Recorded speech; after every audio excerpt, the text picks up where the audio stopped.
Making bread from freshly milled flour is easier than you might think. Let me show you how. We start with hard red wheat berries, active dry yeast, honey,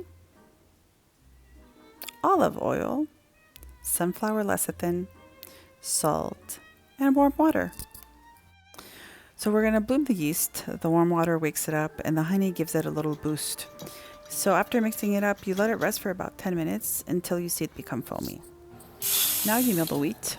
Once that's done, I can't explain to you how this feels and how it smells. For me, it's like a connection to tradition. Now the bloomed yeast mixture goes into the mixer, and yes, the olive oil made it in there too. I just forgot to film that part. I gradually add flour, sunflower lecithin. I add the salt after some flour has already been mixed in, so it isn't sitting directly against the yeast at the beginning. Keep adding flour gradually until the dough starts to come together. You're looking for a dough that is soft, slightly tacky, but it should pull away from the sides of the bowl. The mixer has already done most of the kneading, about 10 minutes with the dough hook, but I still like finishing it by hand. I love feeling the dough and shaping it into a nice tight ball. A little olive oil in the bowl keeps it from sticking.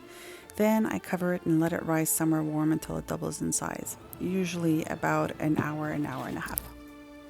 While the dough is rising, I prepare my loaf pans. I coat the inside with olive oil, making sure every corner is covered so the loaves release easily after baking. After the first rise, we gently press out the larger air pockets. No need to punch it like it owes you money. We're making bread, not starting a boxing match. I knead it a bit and then I shape it into a ball first, which makes it easier to divide into 2 equal pieces.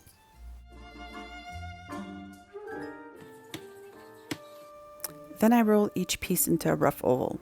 Remember, it doesn't have to be perfect. Mine definitely isn't perfect. Oh, looks like my little assistant has arrived for quality control. Apparently there is a dough tax in this kitchen. Okay, and now she's helping me fix the damage she caused.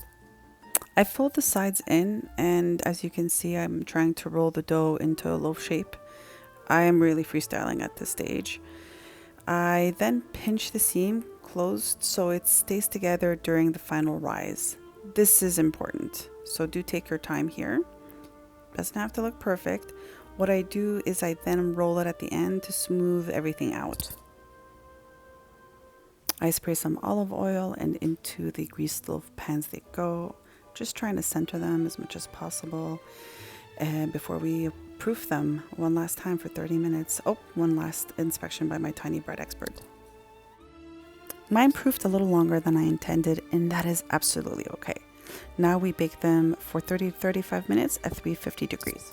Very important to have oversized oven mitts just to make everything more complicated. Well, that did not go according to plan. The loaf cracked a little coming out, but honestly, this is homemade bread. It doesn't have to look perfect to taste amazing. For the second loaf, I let it rest in the pan for about 10 minutes before removing it, and it came out much more smoothly.